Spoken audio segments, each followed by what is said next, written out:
perfect harmony, the way that we think about it at Epsilon is really one view, one vision, one voice. And that's really providing our clients the best possible holistic 360-degree view of their customers, both known and unknown.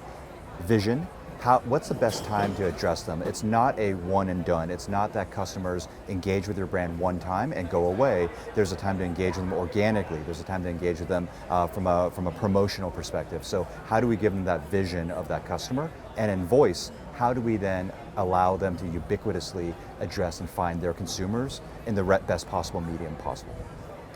Epsilon has said that AI must be powered by connected identities.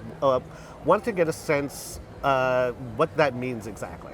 The way we think about connected identity is really around predictive AI. So with predictive AI, it's really our ability to find the consumer and the individual at the right time, at the right place, with the right context, with the right ability to harmonize how and where they are in their customer journey so that we can bring that identity and make it most meaningful for the brand itself. And how is that critical for personalization, effective personalization? So for effective personalization, it's a mix of messaging, it's a mix of context, and it's a mix of individual and where that individual is in his or her cycle. So when you think about that harmonization and that algorithmic optimization, those are the three components that we add in together.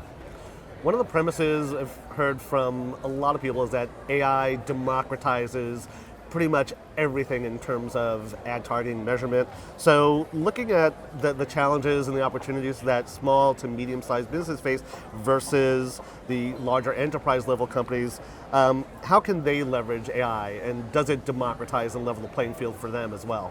We think so. We think AI democratizes even for smaller, medium-sized businesses, because at the end of the day, every marketer, every client, every marketeer has access to their own first-party data, right? And that remains the gold within this whole AI revolution.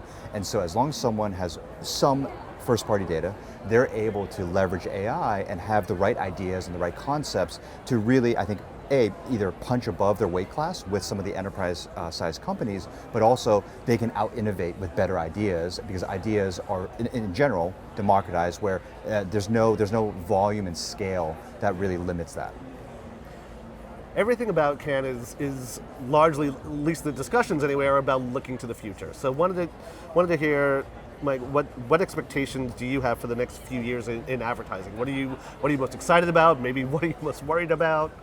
I think in the next 5 years, I think we see commerce media as a theme becoming more and more prevalent in maybe a few ways. Number one, it will shift some of the budgets away from some of the more inertia-based platforms, right? And so when you think about how that shift is going to happen, what that would do for us is really democratize, again, brand budgets, retailers' ability to monetize, and frankly, even go beyond the retail sector into travel, into finance, into other kind of non-endemic verticals. So I think we see that proliferating a little bit more over the next 5 years.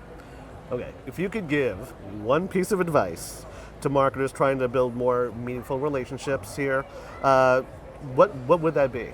What's your one piece of advice? Yeah, I think it's really, understanding in their identity stack how they actually reach the true individual, how they message that individual in the right way. I think one piece that for us, we really have seen with a lot of our clients is just how fragmented their lexicon is internally, right? When you think about different definitions of identity, when you think about the inefficiencies in the marketplace, one thing that we've seen with marketeers, if they can get a little bit more efficient, especially in this macroeconomic climate, doing more with less, I think has become a theme over the next 1, 2, maybe even 5 years. That's, I think, the best advice that we give, which is understand how you drive efficiency with your partnership stack and really understand where that identity is so you can really measure twice, cut once.